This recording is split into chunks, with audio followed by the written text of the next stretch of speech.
Now, I'm in the Nevada desert. I'm wearing a jacket. My hands are in my pockets because it's really windy and cold. Now, what does that mean? It means I'm standing in a canyon. And also, I'm standing right next to a GMC Canyon.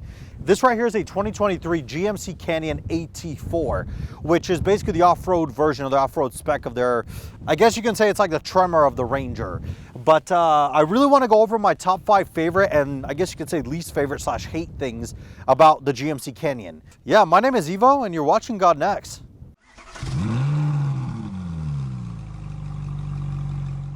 Now, my first favorite thing about this truck is the looks. I really like how this thing looks. The GMC or GM did a really good job redesigning the Canyon itself. Now, I like the aggressive front grille. It makes it look really good, especially with the AT4. You get this aggressive bumper. Of course, this one is modified. It has aftermarket wheels and a little bit of a lift kit, but you get just a really mean looking aggressive truck. You have the, I guess you could say, a little bit more aggressive flares.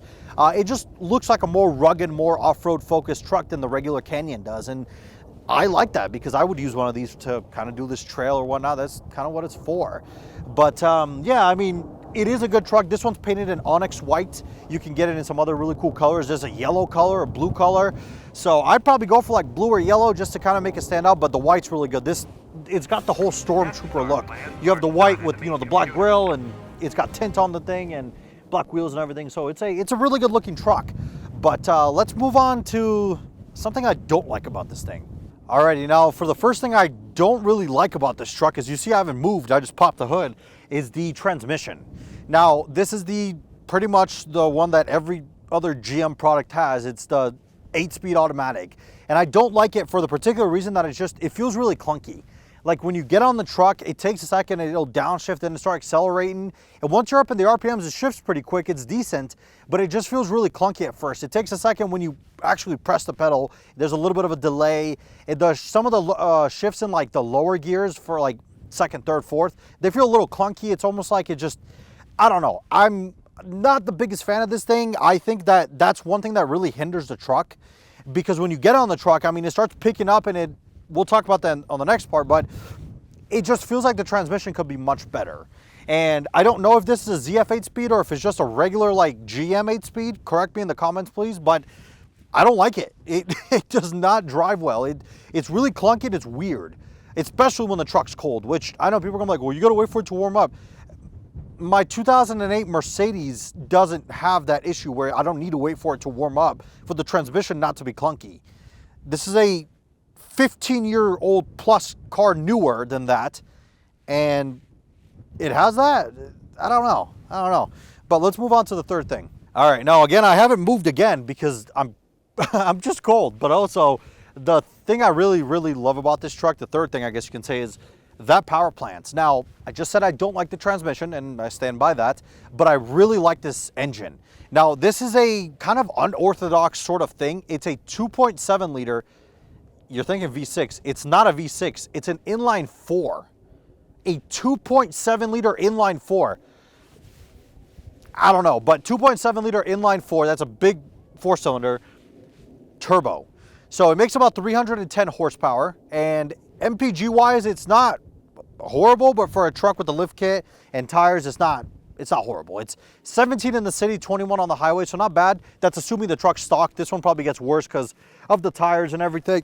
But honestly, when you get on this thing, when the transmission finally decides what it wants to do, this power plant's really nice. I mean, the truck feels quick. For a small truck like this is a perfect power plant. I believe you can also still get the diesel, the Duramax 3-liter diesel in this thing, or actually, is it a 2-liter? It needs a better transmission. Give us an option for a manual. The older, like Canyon Colorado, you could have bought it with a V6 and a manual, or I believe the Duramax V6. Now they got this big inline 4, but there's no manual, just automatic. So yeah, I really like this engine, but let's move on to the last thing I really don't like about this truck. Now, the last thing I don't really like about this truck is, and you guys are going to probably go on a little crazy of a field day, is the interior materials. Let me explain. So the AT4, this is a really pretty looking interior. I mean, I love the brown with the black. It's really nice. You have the brown, inserts on the seats, the piping and everything. It's a nice looking truck.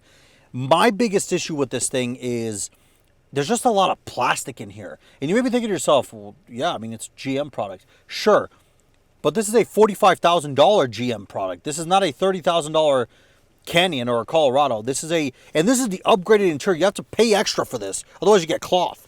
So, I mean, look at plastic everywhere, plastic here, fake carbon fiber, which creaks around. It just looks tacky. The door panels all creak around. The steering wheel is really nice, which good. I don't know. Maybe I'm just overjudging, or maybe I'm just overthinking this, but like, GM, what are you doing? I mean, come on.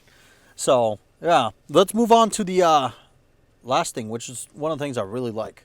Alrighty, so the last thing I really like about this truck is the infotainment system. Now, this is, of course, GM's infotainment system, and one thing I really like about it is just how intuitive and how easy it is to use. It's very simple. It is not complicated. And when you touch the buttons on it, it actually immediately works. So there's a little bit of a lag sometimes depending on where you're trying to go. But overall, very easy to use. I mean, you know, it's got wireless Apple CarPlay, Android Auto. It's got navigation system that's actually pretty good.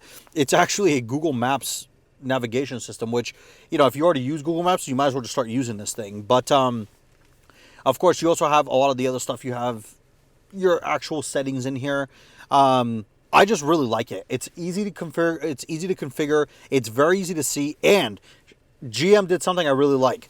The climate control buttons are physical. We don't have to deal with the BS of putting climate control buttons in this screen. It's not there. They're physical buttons. I can click them, and the volume knob is physical. I really like that. So, very happy with this thing. I honestly would not mind using this thing every single day. Oops. I think I just told I want to talk to it. I'm not trying to talk to it. Don't talk to me, please. But I like it a lot. I really enjoy this system. I've used it before in, like, I believe the Seat Corvette has it. Yes, it does. In Escalades, because it's all GM, and it's very easy to use. I mean, hooking up your phone to it is super easy. Deleting your phone from it, like some other manufacturers, it's very easy right here. So I have zero complaints. I really like the infotainment system. I mean, GM has come a long way from their old, dingy, hard-to-use infotainment systems. So this is definitely much better than Uconnect. Regardless, that's some of the things I like and don't like about this truck. Honestly, it is a good truck. If I had to rate it out of 10, I'd give it like a light 8. That's just what I would put it. I mean, I think I would still go with the Ranger Tremor over this. I like the interior much better on the Ranger, and you guys know I'm a big interior person. I think it's a nicer built interior, nice quality, but this isn't a bad truck by any means. I would probably go for this. The interior is not much nicer than the Colorado would be, but at the end of the day, just remember, whatever you pick with, I honestly don't think you can go wrong. Whether you go with the Ranger or the Canyon/Colorado siblings, I don't think you can go wrong. They're nice trucks. You just have to deal with certain things. Like, I don't like the transmission nor some of the interior build quality, but overall, again, light 8. I like this truck, and I'd probably recommend it to somebody that's in the market for one of these. So let me know down below what you guys think. Let me know, am I wrong? Am I right? Do you guys own one of these, or what? Did you buy the competitors? And yeah, let me know. I'd love to hear the comments. But I will see you guys in the next video. Thank you so much for watching. Have a great day.